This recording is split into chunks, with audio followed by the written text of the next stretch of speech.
I bought a new zoo game called Let's Build a Zoo. We were introduced to our zoo, and I named it appropriately Zootopia. We met Kathleen, the investor, and she told us that she'll continue to invest in our zoo the more that the zoo grows. So we were able to make our first animal trade and received 2 white rabbits. We officially opened our zoo, and we were featured in the local newspaper called the Horizon Herald. Since we only had 2 animals, people already wanted to leave and complained about nothing to do. Like, I'm sorry, the zoo literally opened today.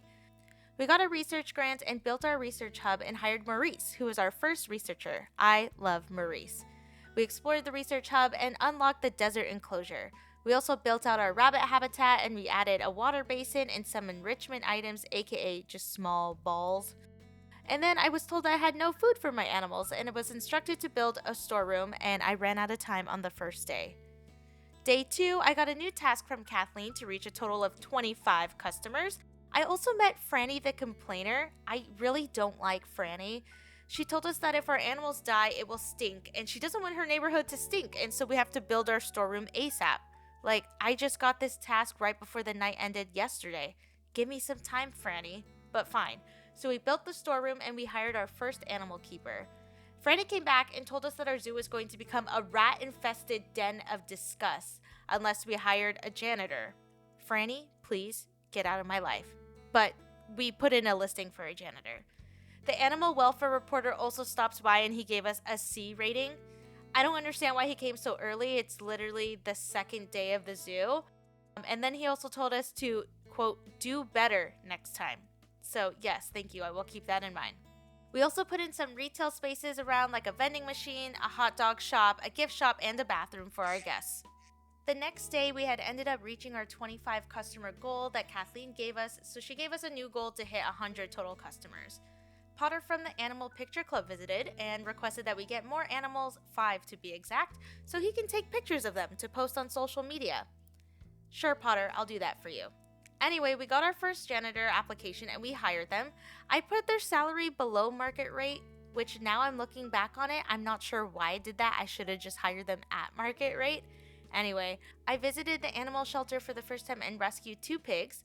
I didn't know you had to build the enclosure before rescuing the animals, so I sent them to live with the rabbits until I finished the enclosure. Kathleen let us know that a man lost his lab puppy, and she gave us 2 options. Number 1, dress the puppy up like a lion and put it on display. Or number 2, spend $150 to run an ad campaign to find the owner. This was my first decision on whether I wanted to run a good or evil zoo, and so I decided that I wanted to run a good moral zoo. So obviously I chose to spend the money to find the owner of the lost dog. Which, by the way, let me know if you want me to do another series of this game, creating an evil zoo. I think that would be very interesting. Anyway, we had the first zoo baby. It was a rabbit named Montgomery. Montgomery is super cute. And then we also unlocked the bench pack and nursery from the research center. Our new pigs got delivered, and I moved them into their new separate enclosure from the rabbits.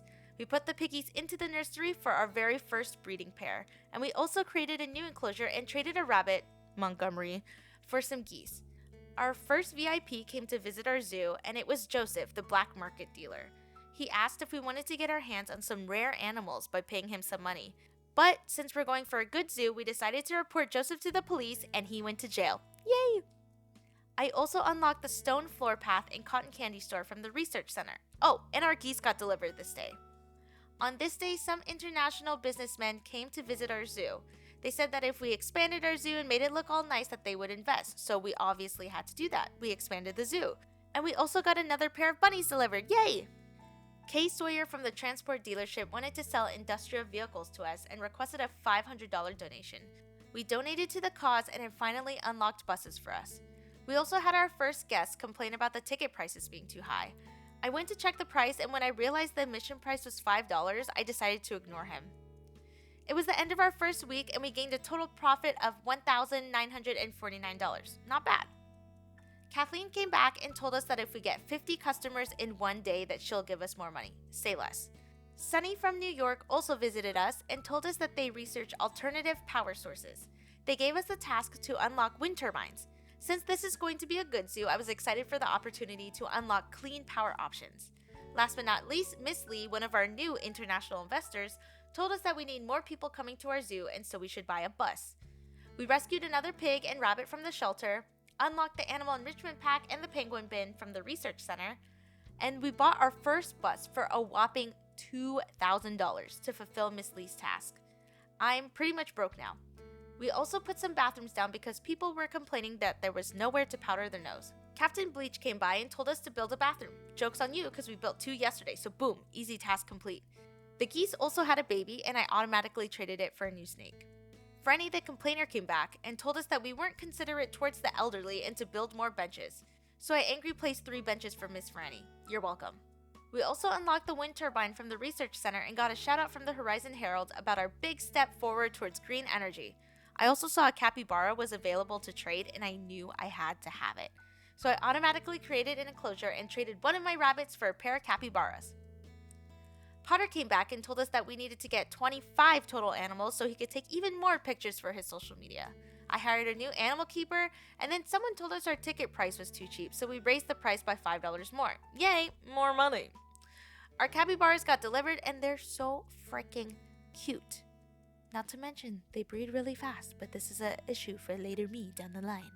Also, our rabbit habitat had so much poop on the ground, and I found out that you can't direct the animal keepers to it, they just have to get to it when they can, so I just had to stare at the poop for a while.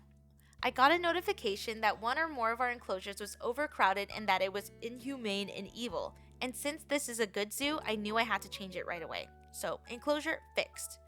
Miss Lee told us to buy 4 more buses to add to our to-do list. That is going to be a lot of money, $8,000 total. Salvador also stopped by and offered to commission a fake animal. This would entail painting on a goose to make it look like a peacock so that we can show more animal diversity in our zoo. Obviously, we said no, this is a good zoo. I also unlocked the slushy shop and the cabbage seeds from the research center. A new blue snake variant was available in the shelter, so we rescued it. I also placed a pair of pigs and a geese into the nursery to breed. The rabbits complained about a lack of enrichment, so I added a few more balls to their habitat, and we also rescued another goose from the shelter. This was, unknowingly to me at the time, the start of our goose problem. We read an article in the Horizon Herald about the death of the last wild gorilla, Bubbles. It emphasized the importance of the breeding programs in the zoo to restore animals to the wild, so I knew that I had to get on top of my nursery breeding. There was also a nearby forest fire, and they were asking for $1,000 in donations to take in the rescued animals from the fire. I needed more animals anyway, and this is a good zoo, so obviously I said yes. We also unlocked the bushes from the research center and ended week 2 with a whopping negative $605 in profit. Kathleen came back and told us that if we have $2,000 in the bank, she'll give us more money. I'm sure we'll get to that point eventually. Emmanuel visited us from the Monsanto Corporation and told us that they want to donate the plants for a CRISPR splicer to create hybrid animals. I chose for them to help fund my research with a small daily stipend for the next 168 days. More geese got delivered and we finally bought our 3rd bus. Kathleen gave us a goal of getting 3,000 total visitors, so in order to do this I expanded our land. Andrew the Goth also visited us and told us to build a subway because he's a vampire and can't walk in the sun. That makes sense. We also unlocked the Arctic enclosure from the research center, and then guests complained about benches again, so I just put even more benches around. Franny the complainer is back, and she said that she wants the zoo smells to be masked by the scent of unhealthy food, so she said we need to build 5 different food shops. We also rescued a few new animals from the shelter, including a new animal variant. Ashley came by and asked us to donate a rabbit to her friend. I chose to ignore the task for now because I didn't know if that was a good or bad task, so it's just going in the neutral pile. We also met Olivia, and she came by and told us that we need a more diverse workforce and to hire 3 different types of janitors. Remember the black market dealer that we snitched on and he got sent to jail? Well, he was recently released and is probably going to come back to us for vengeance. Anyway, our goose in the nursery was infertile, so we sent them back and bred some snakes instead. We built the CRISPR building, and we rescued a snake from the shelter. On this day, I hired a new janitor, unlocked increased storeroom capacity for the research center, and then I realized I ran out of food and that I needed to actually order food and that it didn't auto-order, so I did that. Glinda from the animal shelter stopped by and asked for a $5,000 donation to the shelter. I would, but I don't even have $2,000 in the bank. The pigs were done in the nursery, so I returned them and put in a pair of capybaras to breed. I also put in my first CRISPR pair, a snake and a snake, and a snake and a goose. The welfare inspector came by and we got an A rating. He said that we met his high expectations and we chose to save 50% on all purchases at the animal shelter for the next 30 days. It was the end of week 3 and we got $1,100 in profit. Day 22 wasn't much, I just traded a snake for a pair of hyenas. And then on day 23, the hyenas came. Day 24, finished hiring 3 different types of janitors, we rescued some capybaras from the shelter, and we unlocked the potted plants from the research center. I rescued a snake and goose from the shelter, and the snakes that were in the nursery finally finished nursing their baby, so I returned them to their habitat. Sandro came by and told us that pizza's radical and to build a pizza shop. Problem is, I don't know how. Now that I'm recording this, I still don't know how. I put hyenas in the nursery to breed, and we got our first CRISPR variant, a goose-sake named Kirby. I didn't know where to put it, so I built it its own enclosure. It's gonna live by its lonesome. I also got a snake KK, and I placed it with the other snakes since the bottom half of it also looks like a snake, so it kind of blends in. I bought some new pigs, then I traded the pigs for porcupines and created that enclosure. I also CRISPR'd 2 geese together, bought another bus, and I lost a buttload of money. Captain Cola came and visited this day and wanted us to sell 50 colas so he could finally get a day off. So of course I had to help him out and I placed some more cola machines around the park. Dr. Mecha came to visit and asked us if we wanted to buy a robo-lion to scam our guests into thinking it was a real animal. But this is a good zoo, so I reject. The capybaras finished breeding and our porcupines got delivered. They're very, very cute. Also, our first animal died today of old age. It even made the newspaper, and they said that I give them bad quality food, which is why they're dying and don't live that long. Thanks, Horizon Herald. The animal carcass was left in the pen, and I couldn't figure out how to get rid of it, so I just left it there for now. I put the snakes in the nursery, and I unlocked the shelter pack and subway pack from the research center. Since we unlocked the subway pack, Elon Bezos said that we should build a subway system in our zoo. Yes, you heard that right, Elon Bezos. Week 4 ended and we made $2,200 in profit, way better than last week. Day 29, we ran out of food in our storeroom. I forgot that I had to order food for it, so I rushed to do that and stocked our food supply. We also fused a pig and a rabbit together at the CRISPR station. I figured out that I needed an incinerator to get rid of the dead goose carcass, and this requires unlocking more things from the research center. So the poor goose carcass is just going to live in that habitat indefinitely for now. I also bought another porcupine and traded some animals for some badgers. Yay, new animal species. Also, our poor goosey Kirby was going hungry, but our animal keepers somehow refused to check up on him, and I was really scared that he was going to die, but they eventually fed him. He made it through.